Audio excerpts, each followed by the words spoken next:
Shakespeare, who's shite. And then classes. You heard it here first. Oh my God, shite. It's shite. Hello, welcome to Joy Agenda, the podcast all about joy with me, Jay Lafferty. And me, Hannah Campbell. We are recording at Monkey Barrel Studios and we are still in the Fringe. We are gearing towards the end. We're still here. We're all surviving. It's great. And because we're at the Fringe, we have loads of amazing comedians up that we want to take advantage of having on. So our guest today, we've got comedian, writer, actress. It's Diona Doherty. Woo! Thank you very much for having me. Thank you. Thank you. Sorry for terrifying you with the dance. Yes. We like to do that. It was abrupt, to be honest. I went from 0 to 10 in 0.1 seconds. Yeah. And you did just say, I'm a bit hungover. And then we were like, Yeah. I remember being really hungover one time and taking my stepkids when they were really young to the Lego movie, which is like so loud. they're on. But there's like Legos on acid, and it's like so colourful and so bouncy and so crazy. So that was sort of like reliving that, to be honest. Everything is Yes, awesome. it was all that. Whoa. Yeah. Oh, well, thank you so much for coming. Yes. First, we're in the Fringe. Yeah. This will go out after the Fringe, so we're Yeah. giving people a little snippet of like where we're at. Yeah. We're just beyond the halfway point. Yeah. Yeah. How you feeling? How's it going? Absolutely great. Yay. It's going. My Amazing. Fringe is going really well. Do you know when you don't know what's Yeah. going to happen? It could be the worst time of your whole entire life, or it could be good. It's been going well. My show's been going well. So I can't complain. Although some of the comp shows I've done make me want to blow my fucking brains out. well, it's the Fringe, isn't it? They keep you humble though. Like you do a really good show, and then you know you're going to go do a comp, and then you're all, it's okay, I'm going to die my whole at 5 o'clock, so we'll just do that instead. What the fuck? But it's been good. I've had a really good one. This is my first full Fringe as a stand-up. Oh, really? Yeah. Wow. I did a few years in a sketch group. Sorry. I don't apologise. You're Well, grand. I should. Like 10 years ago, but this is the first one as of doing a full stand-up show. Yeah, so it's been good. So this is are you debuting? Yeah.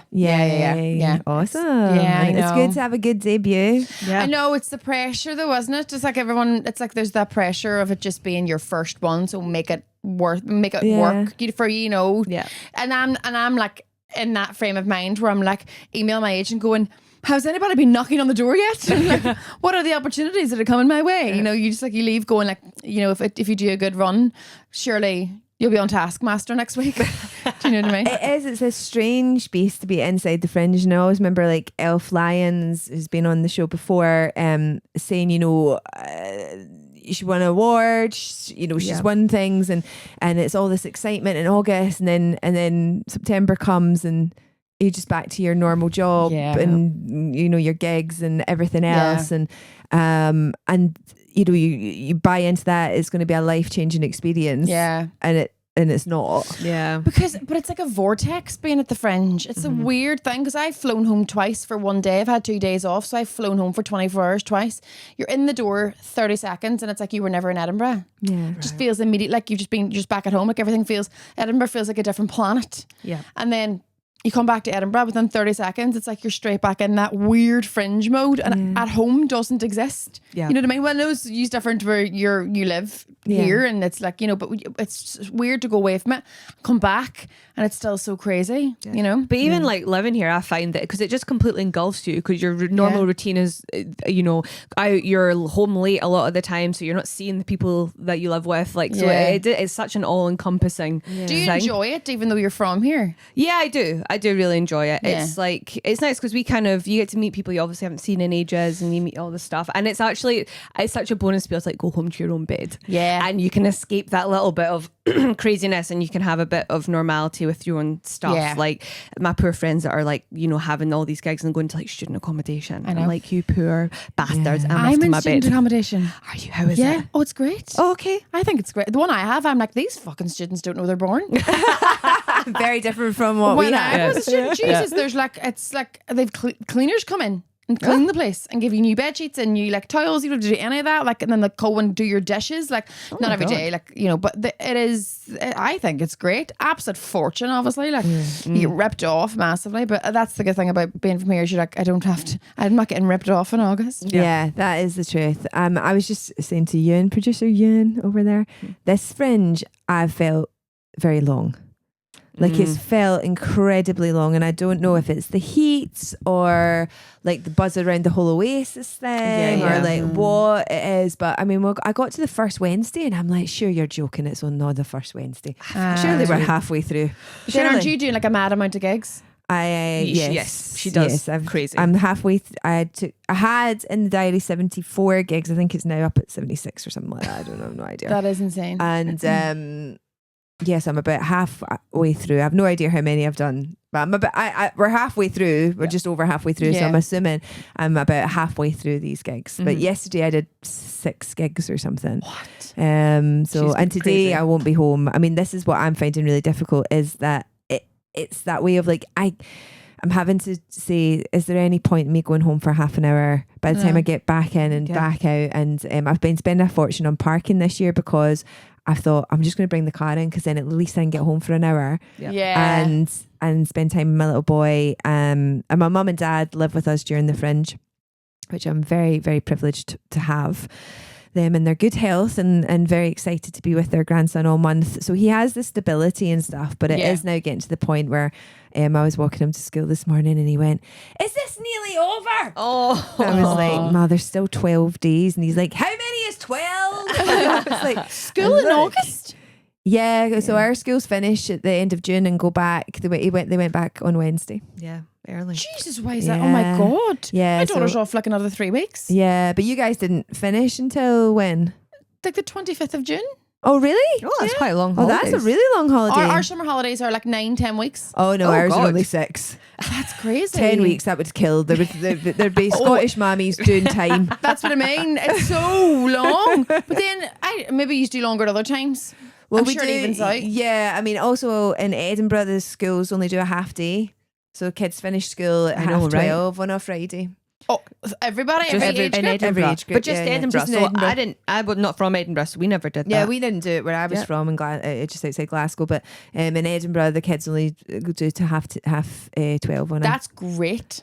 I think that's brilliant. I mean, obviously not if you're like, you work in the NHS and you're like, well, I'm in work till 6, but I think it's great for like if you're going away for the weekend. And it's you know good what I mean? in that sense. I mean, obviously I work every weekend, so it's not great for me, but it is good because if we're going somewhere, I can bring them with me. We can go as a family. It's all grand. But so they do that, and they get 2 weeks in October and 2 weeks in Easter and a week in February and same, 2 weeks in same. December. I think it works out we're getting more then. Yeah, so I mean, because there the you go. English holidays, they don't go back till later, but they didn't finish until the end of July. They're like, Yeah, but then so who they cares get about them? 6 weeks. Oh, listen, we're going to move to Ireland. Let's all move to Ireland. That sounds good. No, No, we should Holiday. look after your kids for longer.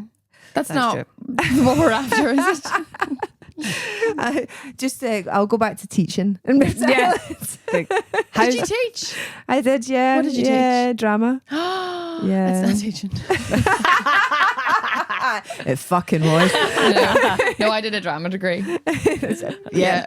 Because the drama degree I did was very like, there was a lot of text and it was a lot of like, you were doing like a classes on like business management, and then you were also doing classes on Shakespeare, who's shite, and then classes. You heard it here first. Oh my God, shite. It's shite.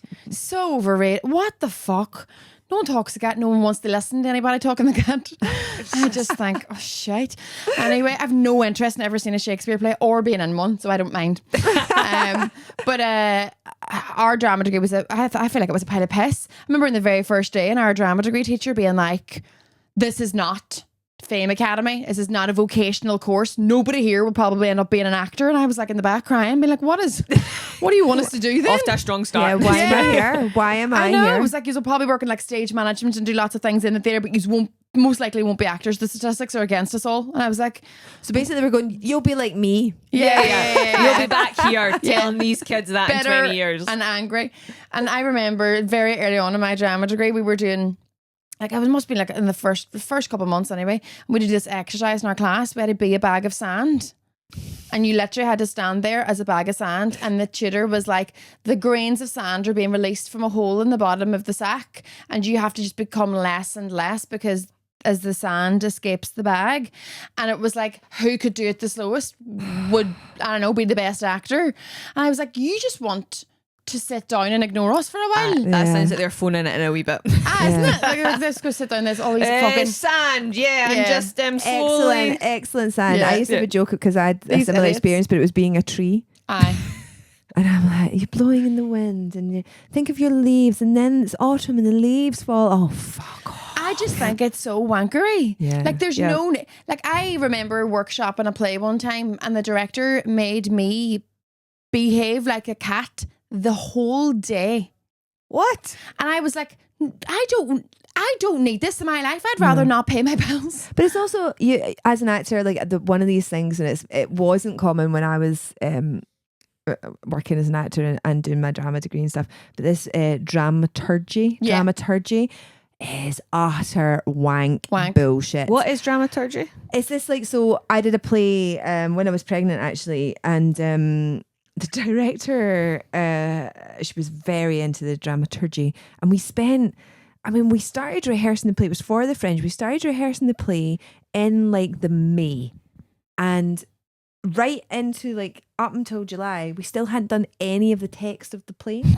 But we knew what music that character would listen to. So it's all the And stuff that comes with it. Yeah, If this it's all this character like was a building colour. a background. And that, because I I'm a comedian, I performing, but I remember at school, like even doing drama at like 14, I was like, what the fuck is this? I did not have time for any of the trees and All the sand shit. and this, and I was like, I'm not doing that. No. So, but in hindsight, I'm like, oh, I maybe wish I did, because it probably would have helped me in comedy. But No. even at No. that age, I was like, I do not have the patience to pretend think- to be a cup. They want to humiliate you. And I think it's an exercise so that you come out the other end going, well, nothing can get worse than that, so I'll give everything a bash. You know what I mean? Yeah. Like, as in, like, you've no qualms about just doing whatever, because you're like, I've been embarrassed as much as I can be. Yeah. Yep. So everything else after that's fine. And I suppose that's what you want as an actor, right? You want to lose your inhibitions. Is Yeah. maybe why it's. I know, but there's other ways. It's the same with art school. Like I've had a lot of friends go to art school, and they're like, the first thing they do is unteach you how to draw and how to whatever your subject is, and then they take it. And that's why sometimes, if you go to the art school opening show and stuff, the degree show, there's so much wank because. And then suddenly you'll go, oh, there's somebody who had a backbone and went, no, actually, I think if you're going to be a portrait artist, you should just draw their a face. Yeah, exactly. And you're like, look, there's some good art over here because it looks like something I recognise. That's definitely, Yeah.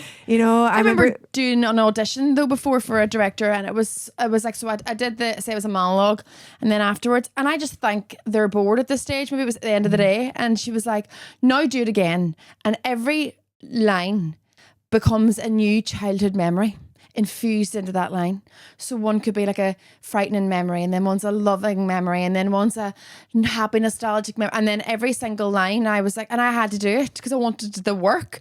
So every single line I was like, and then I was walking down the street, and all of a sudden I see my cat, and I like petted the cat, and then I ran around, and I mean, it's like, you like a psychopath. And I was like, how are you watching this going, that's our lead? That's it. That's the girl Come for us. on. I mean, I don't know a lot about acting. This might be controversial, but I just think, right, method actors. Yeah. If you have to be a method actor to get into your role, You're not an actor. maybe you're not very good. Exactly. Like, maybe you're not. Surely part of acting is being able to turn it on and go into I character. just think you're a ball bag. I Right. think you're just And looking it's for always attention. men as well. That's It's all. always Always men. There's men. very few method All acting these women. stories you hear Do you know are why? men. Because we've got other shit to do. We're busy. fucking shit to do. You Because can't go they're home like- to your child and go, don't speak to mummy because I'm playing Rosemary West. Exactly. Because these male method actors are like, I spent 6 months living in a volcano in order to, and you're like, well, who was looking after your kids and cleaning your house and attending The to your nanny that you'll then go on to fuck. yeah. Fuck's sake, I know. Oh my god! But we All right. should ask you the question we Yes. brought you here to ask. I'll let you ask away. Tell us what brings you joy. One of my favourite things is the change in season. Oh, okay. When one season's coming to a close and another one's beginning, it feels like an opportunity. Ooh, You know, we've not had that before. I That's great. love that. It feels like a new year. Do you know that sort of like optimism when you're like at the start of something and like you get to like pull out new clothes as well. Like maybe get your cardigans on. It's getting into the winter time. I just like that sense of like new beginnings. Maybe because I'm always like, let's fucking bin that old season and start the new one. But I just always feel like it's a nice fresh time, you know. And I love that. I suppose like switching up my wardrobe too and getting to, you know. And I always like planning things ahead. I don't know if it's like the undiagnosed ADHD, but I like to know what's happening for the next 3 months. So I just like the start of a new season. Nice. And my husband's the same. We discuss this all the time where we're like, oh, we're getting into like summertime's about to start, so like you plan your whole summer, and that excites me. That's cool. What's your favourite? Like, do you like going from spring to summer, or do you like going into the winter? Well, best? to completely contrast what I just said, there's one of them I can't stand. So, and honestly, it's the weirdest thing. Autumn, which is usually people's favourite one. Oh, the girlies love the autumn. They love the autumn vibes. I feel physically sick because both of my pregnancies, I was so sick in autumn. Oh, Both of them. And I am so triggered now by anything pumpkin flavoured. Oh. If I fucking see anything even orange, I'm like, like a tree falling off a tree makes me want to, or a leaf falling off a tree makes me want to blow my brains out. Like if I see anything autumnal, I immediately start to feel queasy. And it's so annoying because Halloween is in the autumn time, and Halloween is the biggest thing ever in Derry. Like when you're from Derry, Halloween is in your blood. Like, and we're like the Fringe. Derry in October is like the Edinburgh Fringe. It's like we celebrate it every single day. It's absolutely like the city's hiving. 300,000 people come to see Halloween Derry celebrate Halloween, and I'm fuming now because that's gone. I can't enjoy that now because even the thought of trick or treating makes me want to fucking be sick. Oh no. God. I know. So I'm actually gonna look into doing like, what is it, EDMR or something? Yeah. Or one of those sorts of cognitive, like CBT or something, because the last time I was pregnant was 3 autumns ago, and I'm still so triggered by it. Like genuinely, my stepson bought me a pumpkin spice candle a couple of weeks ago, and it was so lovely of him that I had to just be all, thank you so much, and we left. I was all, I will be sick. That's crazy. So I I know. need to lock you in a room with a Sausage. bunch of pumpkins. Or I saw actually Laura did an interview and she had really bad stage fright and she took a bunch of NDMA and now she's fine. So an option potentially. And if not, you've maybe had a good time anyway. Well, yeah, like the one. I love that your solution was drugs. Yeah, well, listen. MDMA. What could go wrong? What could That go wrong? feels Take that. foolproof. Shit. I am a bit like you. I mean, I do love autumn, but you and do. Hannah's taking the piss out of me before for this. So Loves I a season. I Yeah. love a season. I have a rug for each season. I have different I'm with this. decor in Yeah. the house Yeah. for each season. I love Halloween. I have so much spooky decor. And then I love the Christmas. I have and you're like, how many rugs are you up to now? You've So- got I love it. your whole house changes every 3 months. Yeah. You're like, I'll bring that out and then I'll bring the Christmas stuff out. Your loft must be at It breaking is point. pretty. It is How pretty funny. poaching. It is poaching. And then my daughter's called Winter, Okay. so she's named after the season, I suppose. But I would be the same. Like we get out thing, and now probably not like a whole house redo, but we do get out lots of wee things. Like, okay, here's now the wintry things, and here's the spring things, and like you change your wreath on your front door. Yes. every Oh, you're a for wreath every one of the person. That's seasons. nice. Yeah, and your wee bits and pieces. I love that too. Although, again, and this is so weird because when the first time I was pregnant, we were buying a house, and it needed loads of work done to it. So we were like, just like constantly looking up DIY stuff. I was like, had loads of like renovation project Instagram accounts I was following, before and afters, like obsessed. And I was so, at hyperemesis, was so sick during that pregnancy that I had to pull out of buying the house because I was like, I can't do it. I'm so ill. I just want to lie in the sofa and I can't do it. So we pulled out of buying the house. And honestly, now I'm also really triggered by anything DIY. Oh no. If I see someone put up a shelf, I want to throw up. Like if I had to unfollow all of the Instagram accounts that were doing before and after photos. A before and after photograph of someone's bathroom makes me want to throw up. I swear to God. So it's like autumnal stuff and like renovation before and after DIY stuff both trigger me to make me feel sick. It's not That so is insane. stupid. God, I hope Yeah. these kids were worth it because you've got some serious trauma. I from know, these they're pregnancies. probably going to end up being just DIY experts or something. Throwing it in my face. crazy. Yeah, so it's weird. So as much as I like change and all the stuff around the house, I used to be obsessed with like making like homemaking and making the house look lovely. And now I'm like, I can't do as much of it because it actually makes me feel ill. And I need therapy.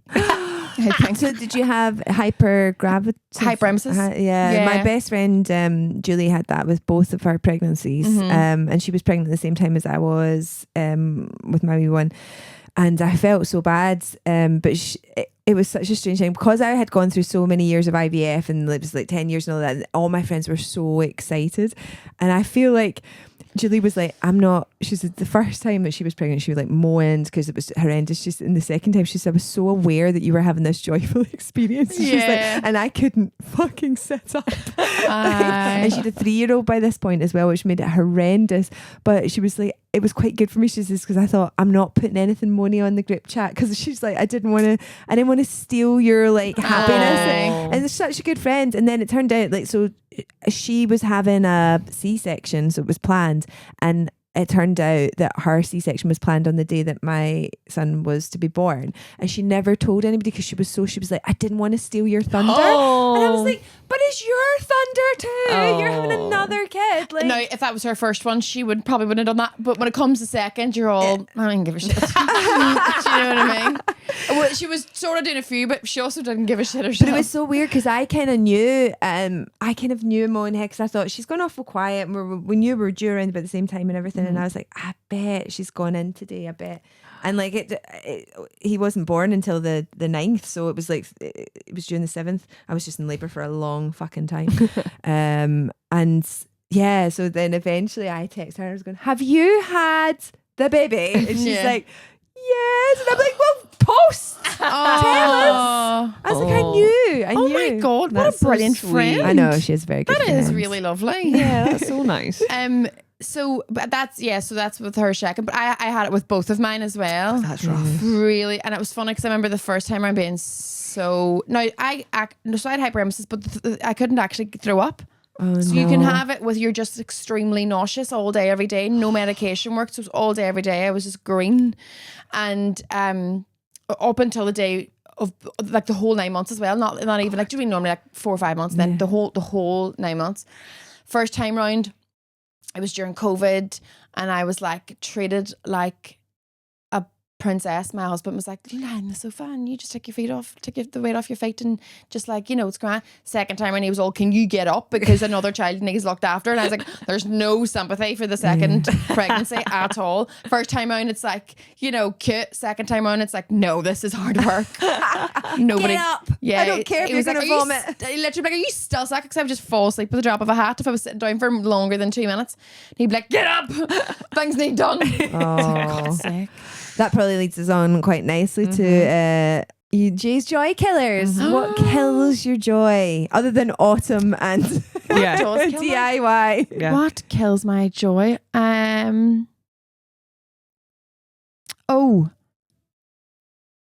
I thought of something early on and I can absolutely not remember. What do I hate? Well, I hate something that my husband does all the time, which he puts the wet tea towel on top of the dishes.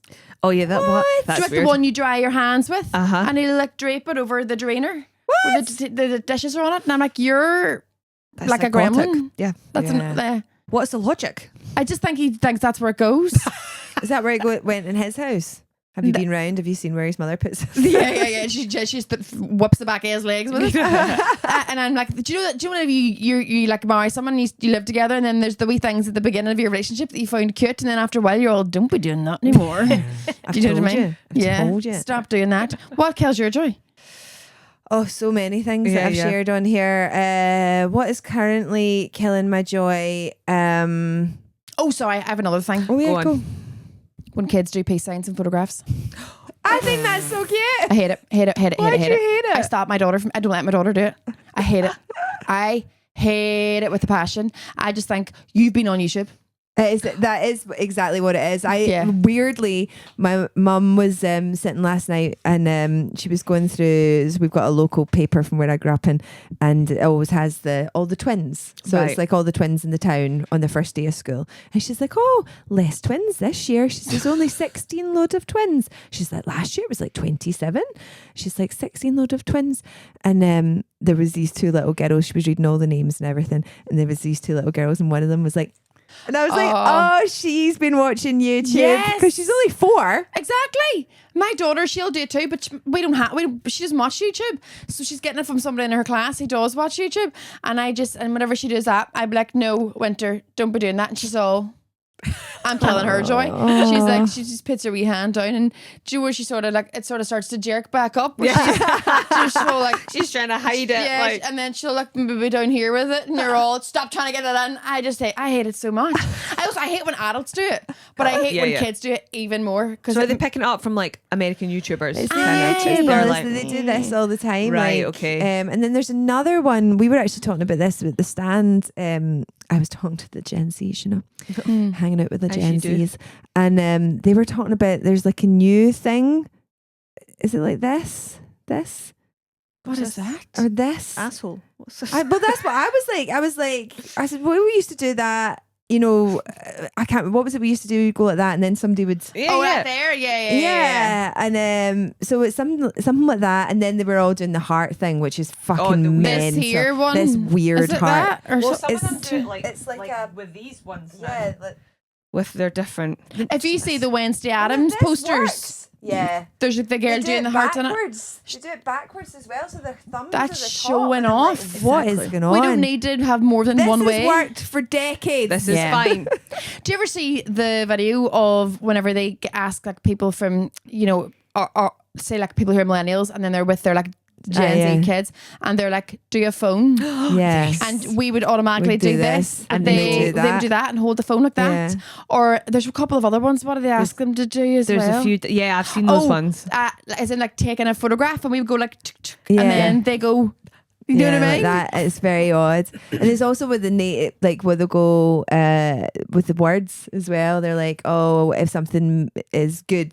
Yeah. And they'll be like, oh, awesome. And the Gen Z's like, Riz. Yeah. They could be talking about you in front of you and you wouldn't know. Well, even all their emojis. So like, which I think this is now changed, but it used to be the skull was the laughy face. But I think that's now changed to something else now. Yeah, because I kept getting skulls and thinking, oh, this is bad. And then people are like, oh no, that's good. That means like you're dead. Like you're... No way. Like, I'm dying laughing. I thought it was misogynists. Someone sent me a skull today. I'm delighted now. Well, there you go. Well, apparently that's I thought it was because I was hungover. That they were like, you're dying. Apparently it's because I'm like, you're dying with laughter or whatever. Stop it. Because those millennials, I love a wee cry, laughy face. That's always my top emoji. Yes, exactly. So a millennial. But there is one of those that looks, it's got a wee water coming out of its nose. And I always thought that was like another laughy cry face, but I think it's the cold. Oh, right. I think it's a snotter. There's a lot of emojis that I just don't get. One of the funniest, so my car is one of those cars that speak to you. So when you plug your phone in, it'll speak your WhatsApps and all that. And I was driving Liam Withnail home from a gig. Liam's a very good friend of mine, and I'd had we've got this girlies chat. It's the girlies chat, right? Yeah. It's all the girls that I grew up with. So there's 6 of us in the chat, and it was like late on a Saturday night, and there was like 24 messages in the girly chat, and I went, hold on, I just need to find out what this is, and I hit play, and it was just the car going, cry emoji, cry emoji, cry emoji, fire emoji, fire emoji, cry emoji, cry emoji. Oh, really? Haha. Julie has sent a picture of a glass of wine. Cry emoji, cry emoji, cry emoji. And Liam was like, you need to turn this into a bit of material that is fucking insane. He was like in pieces in the chair. He was just like, and then he was like, what's Julie said now? What's she said now? And it's like flame emoji, angry face emoji, aubergine. He's like, oh my God, you Gen Xers just talk. And I was like, excuse me, we are not Gen Xers. We are elder millennials. Is Gen X before millennial? Yeah. Wonder why they made ours a millennial and everyone else is called generation something. Because it was millennium. Oh yeah, fuck. That makes sense. So I'm 1981, so I'm just an elder millennial. You're holding on to I'm holding on to. I'm December 81, so I was right. So I'm actually quite. So you're fine. You're Are you sure in there. you're a millennial? Yeah. Because I thought I was an elder millennial, and I'm 89. Yeah, no, I'm definitely a millennial. Yeah, I'm gonna. Because I'm right actually on the because I think it stops in 95. It's if you graduated in 99, you're millennial. I'm asking our best friend ChatGPT. Okay, we're getting fact checked. getting fact Sometimes checked. it does change But now and it again. depends who it you- depends who you ask. But 81 is usually the cutoff. Yeah, I thought I'm it was gonna believe you then. I thought it was There's no like signal. 80 to like 95 was millennials, and then if you're like 96 up to whatever, it's Gen Z. And So then Gen knows so what the I talk alphas about are. it in my show. So Gen Alpha is 14 and under. right. Gen Z is 15 up to 28, 29 or something now, I think. Okay, Right. yeah. that Then makes sense. millennials up to 43, Right. and then 44 to 58 or something Yeah. is Gen X, and then the rest of them are Who um, cares? They're all boomers. dead. Oh my god. So, I don't think you get older than a boomer now. No, they'd be Yeah. dead. I can't even remember what was before boomer. They probably didn't even that- have a term. No, they do. Is It's it the not? lo- Was is it it the not? lost- Why silent The generation? silent generation. So- Oh yeah. god, I suppose- that's Yeah. so morbid. I know it's because it was like there was all the post-war babies. So Yeah. then everyone was just Yeah. like, just shut up. Yeah. Don't speak. Yeah. We'll be Trauma. bombed. Yeah. Yeah, it's so Yeah, crazy it's because crazy. even with like the emojis, like all the hearts have a different meaning whatever color they are. And I learned that Yeah, from that Adolescence show. Do you remember that? I know, was it called Adolescence? Aye, that's Aye. right. Yeah. The Yeah. in all the text messages, and there was like a purple heart meant this and a blue heart meant that, and I was like, that is too much. No, that's too much to have to know. So just write what you mean. I just send them like I'm like I feel like purple today. I'm like oh my Yeah, god, so am do I I. like what? Who am I? I know. starting You're fights with? what's it called? An incel. Yeah. My God, I've been secret found out. incel. I follow this guy, an American school teacher. He's millennial, and he teaches an American school. And every day he puts up, he decodes. He's got like millions of followers because he decodes kids speak. So he's like middle school, high school kind of thing, and so all these parents are like, what does this mean? And he goes, okay, so this week's most used word, and I found it really interesting because obviously some of it doesn't translate to here because it's America, but then you start to see some of it coming over. So there was Yeah. this one that he was going over all the time, 6'7", 6'7", 6'7", and he's like, this is what 6'7" means, and I was like, oh, that's not got it here. And then I was in the playground picking my little boy up, and I heard the kids yesterday going 6'7". And What does it mean? It's just like a kind of what ifs, like 6'7", like It's like, where does that come from? Where Like, does that come from? and he tells you, he goes into it, so where things come from. Most of it comes from YouTubers. Most of it That's- is like yeah. YouTube Yeah. things. TikTok probably. But Imagine having the power to brand a phrase and everyone just starts using it. yeah, No, that's crazy. it is. It's mad, but he's quite cool. I quite enjoy following him just for the and it's so funny because he reads out letters that he get or like messages that he gets from parents going, please tell me what this means. Yeah. My kids are driving me fucking nuts. And I then have 3 stepsons who are like 16, 18 and 21, but we don't have that problem because they don't speak to us. But yeah, I mean, that's it. I can't understand half of what they're talking about either. Yep. Just you have to hope for the best. They haven't shot anyone and we just get on with our day. And are they at the age where they're like, just leave me alone, don't speak to me? I'm, Yeah, they're the youngest one now who's 16 is now, well, he did go in a family holiday with us this year, but I think that's him done. right. I think he's like, I don't want to hang around with these younger kids anymore, like the 2 and 4 year old. He enjoys in the house playing with them and stuff, but like when you go out with young kids, it's fucking stressful. And I Yeah. think he's just like, this isn't for me, guys. which is fair enough. Yeah. that's- He's sort of past all that now. Like, Yeah. but it's funny because I think whenever they were younger, because my husband's also a comedian, that they would have been like not like maybe not embarrassed, but if we'd done like videos and stuff online, I think they would have like not want like their friends to see anything. Yeah. But now I think because they're older and their friends are into comedy and their friends are into like maybe TV shows that we've done or whatever, that they're all just like, no, they're all biz about it. Do you know so what I they mean? think actually this is quite cool. I feel like now they're like secretly like it's quite, you know what I mean? Like they'll come back and they'll like quote something that you've done or something, and they're like, my friend said this thing to me. What does that mean? And I'm all, that's out of something I've done. Do you Yeah. know what I mean? But they're like Yeah. trying to act like sly about it. But I Well, think that's they cool. do enjoy it now. Yeah. Took a while. How do you find being a stepmom? I mean, if I'm being honest, it was really difficult transition for me. I was really young. I was 22, 23 when I met the boys. that's really young. Yeah. Yeah, I met my husband in Edinburgh. Oh, At the Fringe. At the Fringe. Yeah, and we've like fell in love really quickly, And so it was just sort of like a no-brainer. We were just going to move in together when we went home, and his kids were 3, 5 and 8 at the time. So they're really young. Yeah. And then it sort of, over the course of the next year, we sort of spent more time with them, and, you know, they were living with us half the week and with their mum half the week, which is still a setup now. And yeah, like I'm not going to lie, it was a really difficult transition. It wasn't what I obviously didn't set out to like be a stepmom. It's really difficult, but I think I only really appreciated that I had stepkids as much as I do when I have my own kids, because my kids are obsessed with their 3 big brothers. They love playing with them. Like the eldest one's 21, he's at uni in Liverpool. I mean, he's just moved back home, he's finished now, but when he was away they'd miss him so much. And when he'd come back they would just be so excited to see him, and I was like, this is just more people to love, more people who love my kids. It's great. It is great. And my husband is so funny because he grew up, and he would say, I always would have wanted, he's like, wants to be like a lumberjack. He wants to live in the woods, cutting a tree down, living off the fat of the land. Like, that's the sort of guy he is. He's like, I never imagined myself getting married or having kids. That guy has not stopped getting married and having kids.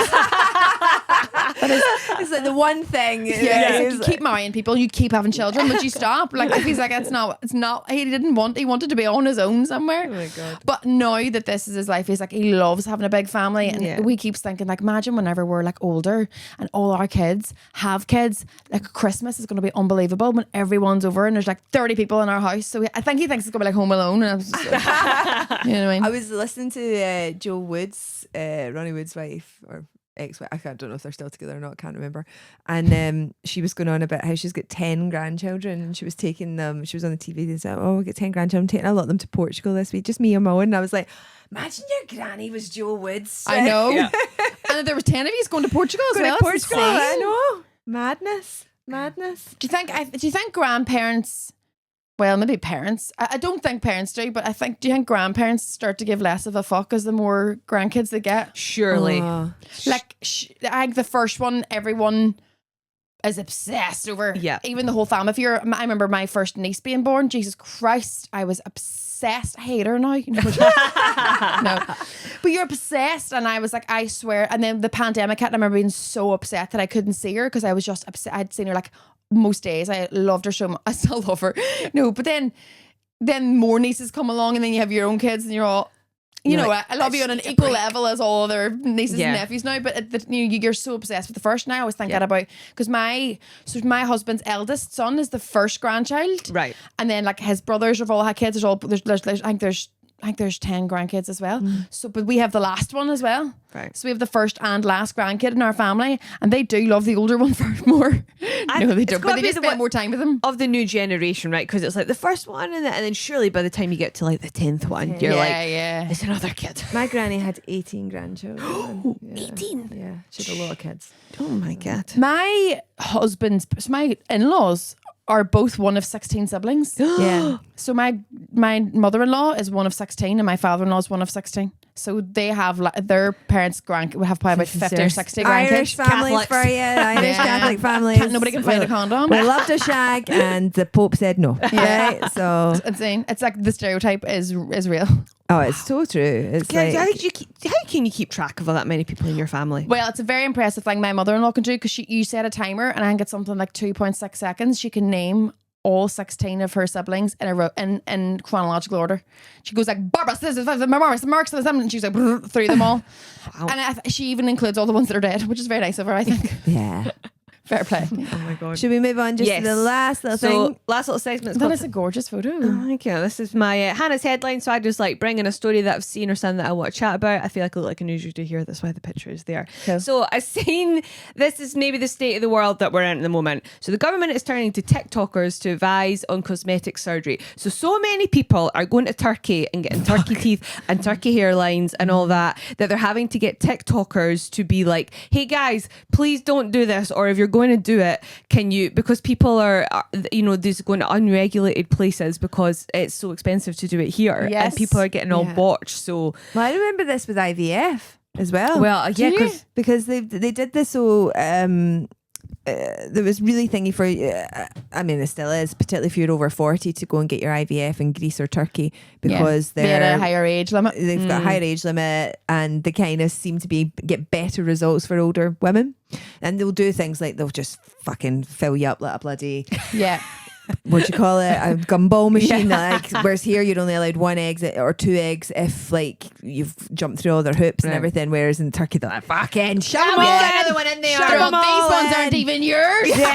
Take them. So I remember this being like a thing where the government were asking people to speak out about. I did my IVF in the Czech Republic. Did you? So that did happen to me. I had a thing called OHSS, which is ovarian hyper stimulation something. Right. I had like 24 eggs that were retrieved, which is like a lot. Yeah. So you think if your body matures 1 egg in a menstrual cycle, mine matured 24 at the same time, which is crazy. So many. Yeah. And because I was getting my prescription from abroad, so nobody was monitoring it. At all. Like, you usually go and get tests on regularly. So I was just like injecting whatever the fuck they were giving me. And then I ended up with a stomach that looked pregnant because it was so bloated from eggs. And it can kill you. It was so painful. So I spent 10 days completely bedridden in the Czech Republic after the egg retrieval, or whatever the process it was. And then from egg retrieval to they put your embryo in is 5 days, 5-day incubation. And I went back in to put the embryo in, and the doctor was like there about to put the embryo in up my dude, and he was like, I didn't tell them that I had a witch SS because I didn't have any money to pay for treatment, because it was I knew you'd have to go to hospital, and I knew they wouldn't put an embryo in if I told them that I was so unwell. And I was like, I've come this far, they're putting a fucking embryo in. And he was like, your organs, everything is so swollen, like you're like, are you in pain? And I was all, I can't move.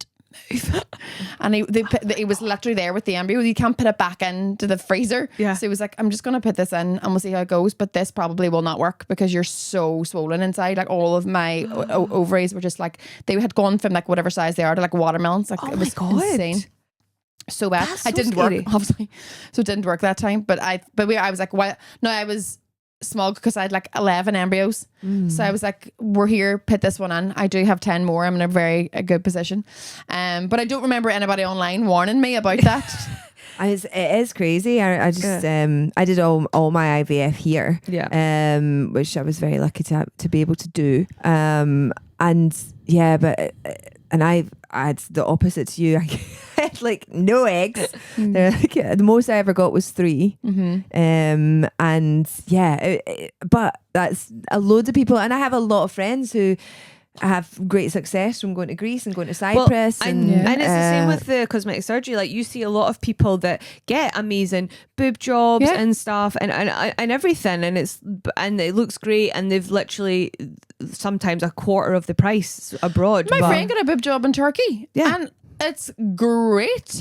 Now, she, I think, got scammed a bit financially from somebody. I think she paid some, because usually there's like a middle person. I think you pay someone to like organise it, almost like the travel agents. Right. Do you like, you go and they're like, what hotel would you like, and do you want breakfast and all? Like, they add all these wee bits in. And what size cup? Great, put it on it. Yeah. Do you want them to point this way or like? And I think she got a bit scammed money wise, but she had a great procedure. She was like recovered really well and stuff. And I was considering going and getting a boob job in Turkey. I'm still considering it. I've been considering it since I was like 14, and I'm 20 odd years later, I'm still considering it. I know I'll never do it, but if I was to do it, I probably would just go to Turkey. Yeah, and there are so many success stories, but I think that's why there is also a lot of ones that will scam you or take your money. Remember the guy that was putting cement in people's asses? Yeah, do you remember that? That was crazy. Cement.